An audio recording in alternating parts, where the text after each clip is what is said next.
daughter of the Moon Goddess, Part 1, Chapter 1. There are many legends about my mother. Some say she betrayed her husband, a great mortal warrior, stealing his elixir of immortality to become a goddess. Others depict her as an innocent victim who swallowed the elixir while trying to save it from thieves. Whichever story you believe, my mother, Chang'e, became immortal, as did I. I remember the stillness of my home. It was just myself, a loyal attendant named Ping-er, and my mother residing on the moon. We lived in a palace built from shining white stone with columns of mother of pearl and a sweeping roof of pure silver. Its vast rooms were filled with cinnamon wood furniture, their spicy fragrance wafting through the air. A forest of white osmanthus trees surrounded us with a single laurel in its midst, bearing luminous seeds with an ethereal shimmer. No wind nor bird, not even my hands could pluck them. They cleaved to the branches as steadfastly as the stars to the sky. My mother was gentle and loving, but a little distant, as though she bore some great pain which had numbed her heart. Each night, after lighting the lanterns to illuminate the moon, she stood on our balcony to stare at the mortal world below. Sometimes I woke just before the dawn and found her still standing there, her eyes shrouded in memory. Unable to bear the sadness in her face, I wrapped my arms around her, my head just coming up to her waist. She flinched at my touch, as though roused from a dream, before stroking my hair and bringing me back to my room. Her silence pricked me. I worried that I had upset her, even though she rarely lost her temper. It was Ping-er who finally explained that my mother did not like to be disturbed during those times. "Why?" I asked. "Your mother suffered a great loss." She raised a hand to stall my next question. It's not my place to say more. The thought of her sorrow pierced me. It's been years. Will mother ever recover? Ping-er was silent for a moment. Some scars are carved into our bones, a part of who we are, shaping what we become. Seeing my crestfallen expression, she cradled me in her soft arms. "But she is stronger than you think, little star, just as you are." Despite these fleeting shadows, I was happy here, if not for the gnawing ache that something was missing from our lives. Was I lonely? Perhaps, although I had little time to fret over my solitude. Every morning my mother gave me lessons on writing and reading. I would grind the ink against the stone until a glossy black paste formed as she taught me to form each character with fluid strokes of her brush. While I cherished these times with my mother, it was the classes with Ping-er that I enjoyed the most. My painting was passable, and my embroidery dismal, but it did not matter when it was music I fell in love with. Something about the way the melodies formed stirred emotions in me which I did not yet comprehend, whether from the strings plucked by my fingers or the notes shaped by my lips. Without companions to vie for my time, I soon mastered the flute and chin, the seven-stringed zither, surpassing Ping-er's skills in just a few years. On my 15th birthday, my mother gifted me a small white jade flute that I carried everywhere in a silk pouch that hung from my waist. It was my favorite instrument, its tones so pure even the birds would fly up to the moon to listen, though part of me believed they came to gaze at my mother too. Sometimes I caught myself staring at her, entranced by the perfection of her features. Her face was shaped like a melon seed, and her skin glowed with the luster of a pearl. Delicate brows arched over slender, jet-black eyes which curved into crescents when she smiled. Gold pins gleamed from the dark coils of her hair, and red peony was tucked in one side. Her inner garment was the blue of the noon sky, paired with a white and silver robe that flowed to her ankles. Wrapped around her waist was a vermilion sash, ornamented with tassels of silk and jade. Some nights, as I lay in bed, I would listen out for her gentle clink, and sleep came easy when I knew she was near. Ping-er assured me that I resembled my mother, but it was like comparing a plum blossom to a lotus. My skin was darker, my eyes rounder, and my jaw more angular with a cleft in the center. Perhaps I resembled my father. I did not know. I have never met him. It was years before I realized that my mother, who dried my tears when I fell and straightened my brush when I wrote, was the moon goddess. The mortals worshipped her, making offerings to her each mid-autumn festival on the 15th day of the 8th lunar month, when the moon was at its brightest. On this day they would burn incense sticks for prayer and prepare mooncakes, their tender crusts wrapped around a rich filling of sweet lotus seed paste and salted duck eggs. Children would carry glowing lanterns shaped as rabbits, birds, or fish, symbolizing the light of the moon. On this one day a year, I would stand upon the balcony, staring at the world below, inhaling the fragrant incense which wafted up to the sky in honor of my mother. The mortals intrigued me because my mother gazed at their world with such yearning. Their stories fascinated me with their struggles for love, power, survival, although I had little comprehension of such intrigues in my sheltered confines. I read everything I could lay my hands on, but my favorites were the tales of valiant warriors battling fearsome enemies to protect their loved ones. One day, while I was rummaging through a pile of scrolls in our library, something bright caught my eye. I pulled it out, my pulse leaping to find a book I had not read before. From its rough stitched bindings, it appeared to be a mortal text. Its cover was so faded I could barely make out the painting of an archer aiming a silver bow at 10 suns in the sky. I traced the faint details of a feather within the orbs. No, not suns, but birds, curled into balls of flame. I brought the book to my room, my fingers tingling as they clutched the brittle paper to my chest. Sinking down on a chair, I eagerly turned the pages, devouring the words. It began as many tales of heroism did, with the mortal world engulfed by a terrible misfortune. 10 sunbirds rose in the sky, scorching the earth and causing great suffering. No crops could grow on the charred soil, and there was no water to drink from the parched rivers. It was rumored that the gods of heaven favored the sunbirds, and no one dared to challenge such mighty creatures. Just when all hope seemed lost, a fearless warrior named Hou-Yi took up his enchanted bow of ice. He shot his arrows into the sky, slaying 9 of the sunbirds and leaving 1 to light the earth. The book was snatched from me. My mother stood there, flushed, her breaths coming short and fast.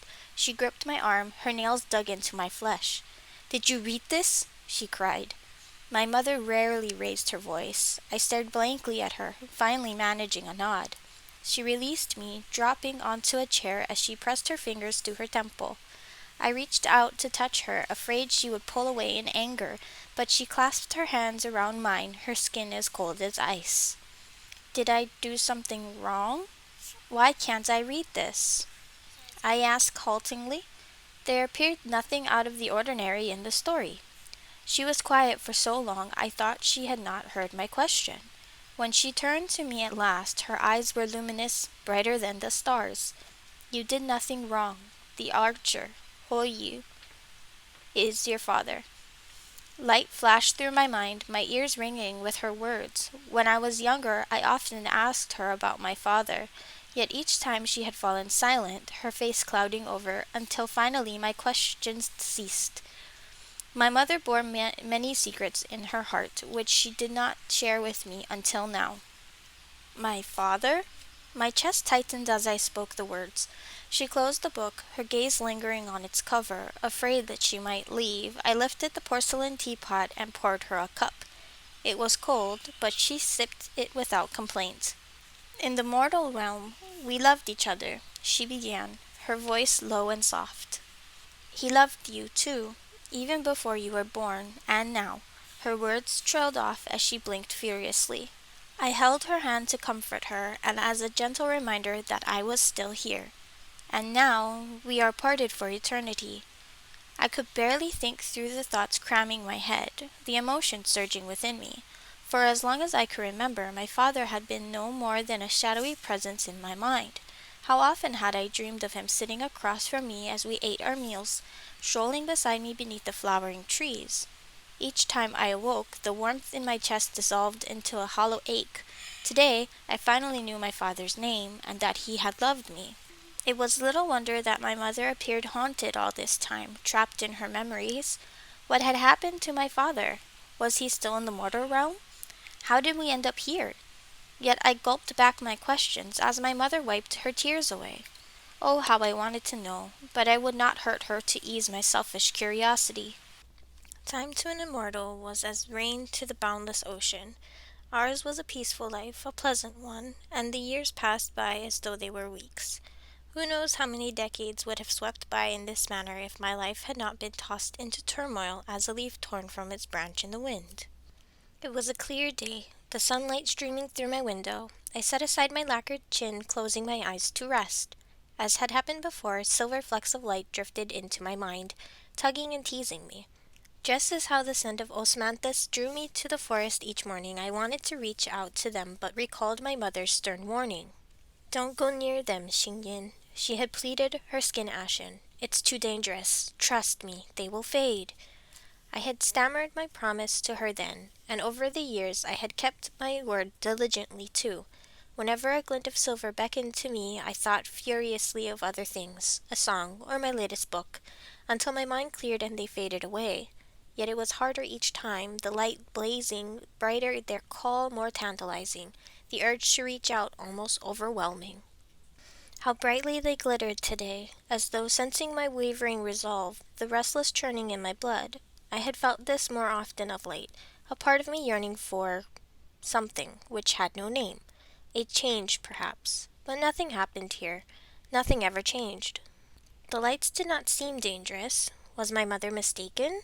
She had cautioned me against countless things, as harmless as climbing a tree or running through the halls, maybe recalling such perils from her mortal childhood. I drew closer to the radiance in my mind, closer than I ever had been before. Something clutched at me, dragging me away. Was it fear or guilt? But reckless now, I tore through it as though it were cobwebs. I was at the brink of teetering on the edge. A current raced through my veins, whispers coiling between my ears. Leaning forward, I reached out, only to see the shimmering silver scatter as the starlight at dawn. My eyes flew open, my senses tingling. I had no idea how long I sat there lost in a daze. Beyond my window, the evening sun infused the sky with threads of rose and gold. The thrill gone, remorse sat like a stone in my chest. I had broken my promise to my mother. And worst yet, I wanted to do it again. Those lights were not dangerous. They were part of me. I knew that now with startling certainty. Why had she warned me from them? I will ask her, I decided, rising to my feet. I am old enough to know. Just as I reached the entrance, a strange energy thrummed through the air, rising the hair on the back of my neck. Immortal auras, unfamiliar to me, shifting and mingling as the clouds in the sky. I could not tell how many, although one seemed to blaze brighter than the rest, far stronger than my mother or Pingers, who had come here. As I flung the doors open, my mother flew into my room. I stumbled back, knocking into a chair. Did she discover what I had done? Was she here to scold me? I hung my head. "I'm sorry, mother. The lights—" She grasped my shoulders. "Never mind that, Xingyin. A visitor has arrived. She mustn't know that you're here, that you're my daughter." My pulse raced at the thought of meeting someone new. Then her meaning sank in, as did her tone, and my excitement crumpled like a sheet of paper. "You don't want me to meet your friend?" Her hands fell away from me, the planes of her face hardening until they seemed carved from marble. "Not a friend. She is the Empress of the Celestial Kingdom. She doesn't know about you. Nobody does. And we can't let them find you." Her words, tumbling out in a rush, startled me, despite the excitement which sparked within. I had read the Celestial Kingdom was the mightiest of the 8 immortal lands, nestled like a precious teardrop at the heart of the realm. Its emperor and empress lived in a palace that floated upon a bank of clouds, from where they governed over the celestials and mortals and watched over the sun, moon, and stars.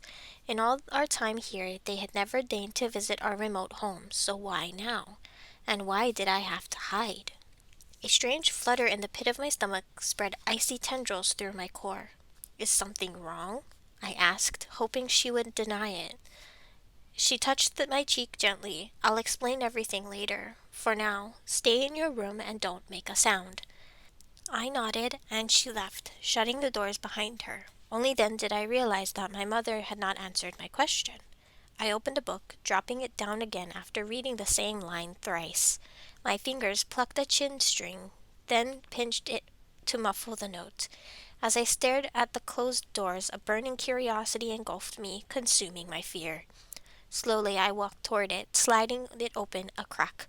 Just one look at the Celestial Empress, and I would return to my room.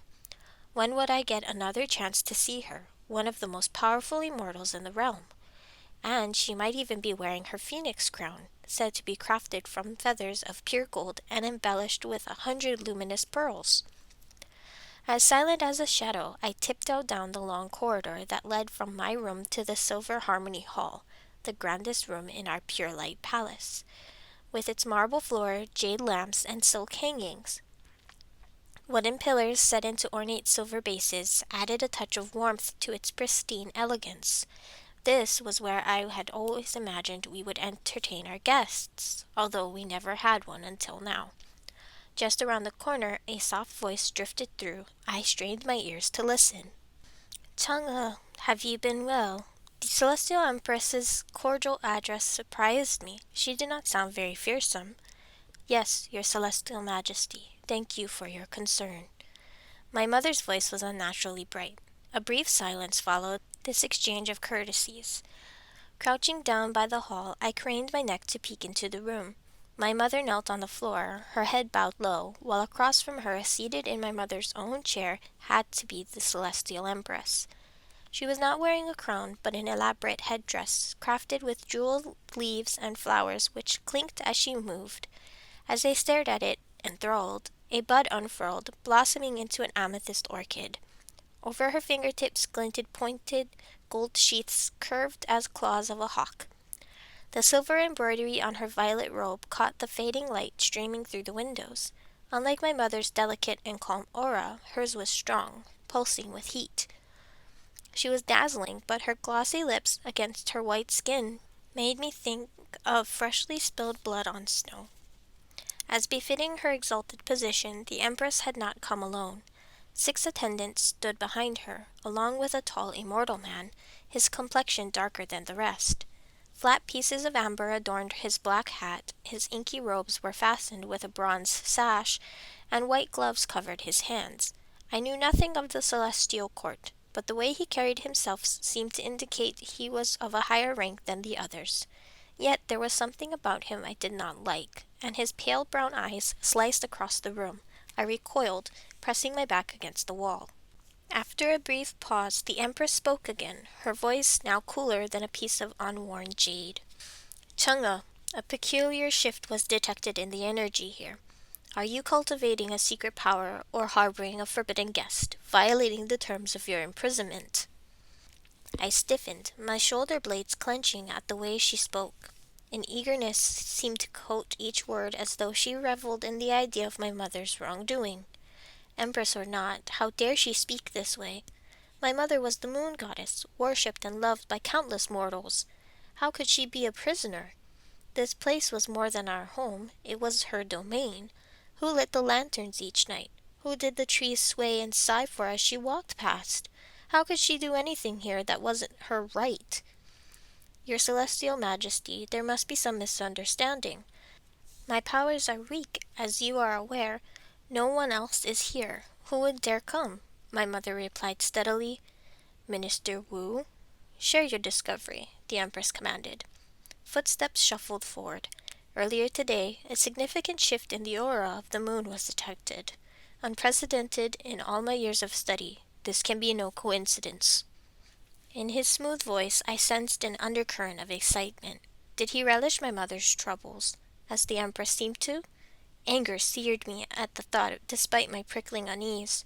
That rush in my veins earlier when I had touched the lights, the whispering in the air. Had that somehow drawn them here? I hope your leniency has not made you bold, the Empress hissed. You were fortunate before to have been imprisoned here in comfort for stealing your husband's elixir of immortality. You escaped the lightning whip and the flaming rod then. But that will change if we discover you are engaging in further deceit. Confess now, and we might be merciful. She lashed out, shattering the tranquility of our home. My fist flew to my mouth, smothering my gasp. I had never asked my mother how she ascended to immortality, sensing it caused her pain. Yet ever since I read the tale of sunbirds, one question kept winding through my mind. Where was my father? To hear he had been bestowed the elixir and my mother was accused of stealing it. Something twisted in my gut. The Empress was wrong, I told myself fiercely, burying a treacherous kernel of doubt. My mother neither flinched nor denied these vile accusations. Was she accustomed to such treatment from the Empress? As I peeked into the room again, she folded over to press her forehead and palms to the floor. Your Celestial Majesty, Minister Wu. Perhaps this phenomenon was caused by the recent alignment of the stars. The Azure Dragon's constellation has entered the path of the moon, which may have distorted our auras. When it passes, things should return to normal. She spoke like a scholar who studied the skies, though I knew she had no interest in such matters. A long silence followed, punctuated by a rhythmic tapping, the Empress's pointed gold sheaths digging into the soft wood of the armrest. Finally, she rose, her attendants gathering behind her. That may be so, but we will come again. You have been left alone for far too long. I was glad for them to leave, despite the threat that lurked beneath the Empress's tone like a silk cord yanked tight. Unable to bear listening to more, I crept back into my room and lay on the bed, gazing out through the window. The sky had darkened into the elusive violet gray of dusk, when the last of the day gives way to night. My mind was numb, though I still sensed when those unfamiliar auras faded away. Moments later, my mother pulled the doors apart, her face whiter than the stone walls. My doubts vanished. I did not believe the Celestial Empress. My mother would never betray my father, not even for immortality. I scrambled up from the bed, coming to her side. I was almost as tall as her now. Mother, I heard what the Empress said to you. She threw her arms around me, clutching me tight against her shoulder. I sagged with relief that she was not angry, though her body was tense with strain. We do not have much time. The Empress could return at any moment with her soldiers, she whispered. What can they do? We did nothing wrong. My stomach roiled, an unpleasant sensation. Are we prisoners? What did the Empress mean about the elixir? She leaned back to look in my face. Xingying, you are not a prisoner here, but I am. The Celestial Empress bestowed the elixir of immortality upon your father for killing the sunbirds and saving the world. Hou Yi did not take it, though. There was just enough for one, and he did not want to ascend to the skies without me. I was with child, our happiness seemed complete, and so he hid the elixir, only I knew where. Her voice broke then, but my body was too weak to bear you. The physicians told us that we would not survive the birth. Hou Yi did not want to believe them. He did not want to give up, bringing me to one after the other, searching for a different prognosis. Yet deep down, I knew they spoke the truth. She paused, a tautness around her eyes, like she was reaching into her memories, those which hurt. When he was called to battle, I was left alone. The pains began then, far too early, in the deep of night. Such agony tore through my body, I could barely cry out. I was so afraid of dying, of losing you. And she fell silent. The question burst from me. What happened? I took the elixir from its hiding place, uncorked its stopper, and drank it. In the stillness of the room, all I could hear was the beating of my own heart. My hands were no longer warming my mother's, but they were as cold as hers. Do you hate me, Xingyan? She asked in a shaking voice. For betraying your father? The Empress's words were true. For a moment I could not move, my insides curling at the revelation. If my mother had not taken the elixir, perhaps we might have survived. My family unbroken. Yet I knew how much she loved my father, how greatly she mourned his loss, and no matter what, I was grateful to be alive. I swallowed the last of my hesitation. No, Mother, you saved us. Her gaze was distant, veiled in memory. Leaving your father, oh, how it hurt, though I must admit I did not want to die, nor could I let you die. Only later did I learn that gifts from the Celestial Emperor came with unseen strings, that such decisions were not for mortals to make. The Emperor was enraged that it was I who became immortal instead of your illustrious father. The Empress accused me of using trickery to obtain immortality, which I had not earned. Did you explain? I asked. Surely if they knew it was to save us. I dared not. The Empress seemed hostile, as though she bore some grudge against your father. She even accused him of ingratitude for spurning the Emperor's gift. I knew then she had sought to punish rather than reward him for killing sunbirds. She would not hesitate to harm you. How could I tell them of your existence? To shield you from their wrath, I kept your birth a secret. I confessed my theft. As punishment, I was exiled to the moon, an enchantment cast upon me which binds me here for eternity. I cannot leave this place no matter how much I want to. In a low voice she added, a palace you cannot escape is a prison nonetheless. I struggled to breathe, my chest heaving like a fish flipped out of the water. I had thought our lives so peaceful, so safe from all the dangers in my books. To learn we had incurred the wrath of the most powerful immortals in the realm shook me to my core. But why did the Empress come today after all this time? Our auras emanate from our life force, the core of our magic, those lights you see in your mind. Since you were born, we did our best to conceal your power. Despite our efforts, the Empress sensed you today. My throat closed tight. I didn't know. This is all my fault. How stupid and reckless I had been. Because I was bored, I ignored my mother's warning, broken my promise, and hurled us into the gravest of danger. I am to blame too. I told you not to reach for your magic, but I should have explained why. That it might alert the celestial kingdom of your presence. She sighed. It would have happened eventually. With every year you grow stronger. If they find you, our punishment will be severe. I have no doubt. I fear less for myself, but what would they do to you, an immortal child who was never meant to be? What can we do? The only thing we can. You must leave this place. Fear glazed my skin like ice forming over a lake. To never see my mother again. I was suddenly afraid to let go of her. Can't I stay with you? I'll hide. Train me so I can help. You can't. You heard the Empress's words. They will be watching us even more closely now. It's too late. Maybe you convinced them. Maybe they won't come back. A desperate plea. A childish hope. I may have bought us a little time, but the Empress would not have come on a whim. They will return, and soon. Her voice thickened, clogged by emotion. We can't protect you. We're not strong enough. But where will I go? When will I see you again? Each word was a blow, giving shape to the forming nightmare. Ping-Er will bring you to her family in the southern sea. She spoke brightly now, as though trying to convince us both. I hear the ocean is beautiful.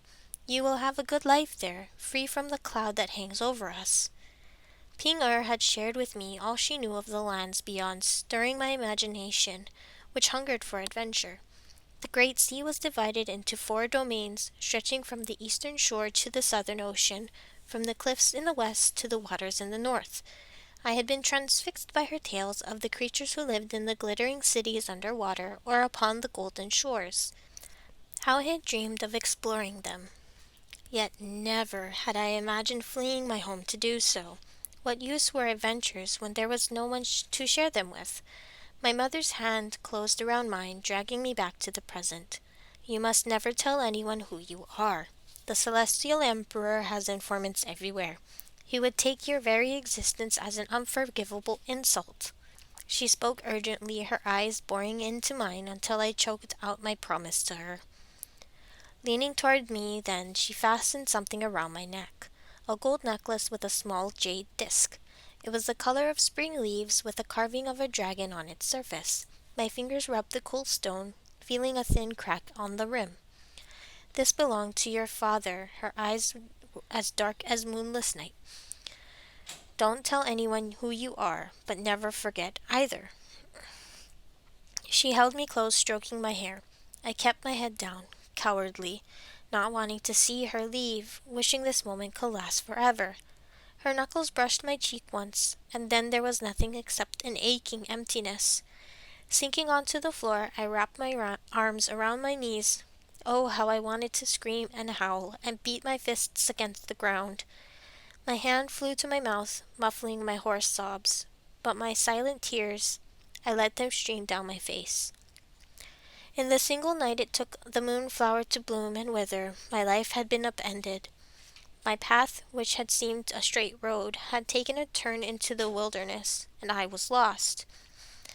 The room was dark, night had fallen, the moon was still cloaked in shadows, and the lanterns had yet to be lit. Moonrise would be late in coming tonight. Urgency jolted me into action. I did not wish to be discovered if Mother and Ping would be punished. While death was rarely inflicted upon immortals, the Empress's threat of lightning and fire made my body clench in terror. Ping helped me wrap my belongings into a wide piece of cloth. Not too many and nothing too fine to avoid arousing suspicion. Her eyes were rimmed red, but seeing my stricken expression, she added, "You'll be safe in the southern sea, as well hidden as one star in the true heavens. My family will look after you and teach you all you need to know." She knotted the ends of the cloth together, forming a bag that she slung over my shoulder. "Shall we go?" I did not want to, yet numb to everything, I nodded. What else could I do? I could not even blame the vagaries of fate when it was I who brought this upon us. As Ping and I hurried through the entrance heading east into the osmanthus forest, I glanced back one last time. Never had my home seemed more beautiful than in this moment when I was pressing each curve, each stone into my mind. The 1,000 lanterns illuminated the soil, the silver roof tiles reflected the stars, and on the balcony where I had stared at the world below, there stood a slender figure in white. My mother's gaze was not fixed on the mortal realm, but on me. Her fingers lifted in farewell. Ignoring Ping urgent tug on my sleeve, I sank to my knees, folding myself over to press my forehead to the soft earth. My lips moved in a silent vow that I would return, that I would set my mother free. I did not know how, but I would try with everything that was in me. This was not to be our end. As I followed Ping toward the cloud which would carry us away, pain struck my heart so sharp and clear it fractured, only kept whole by a slender thread of hope.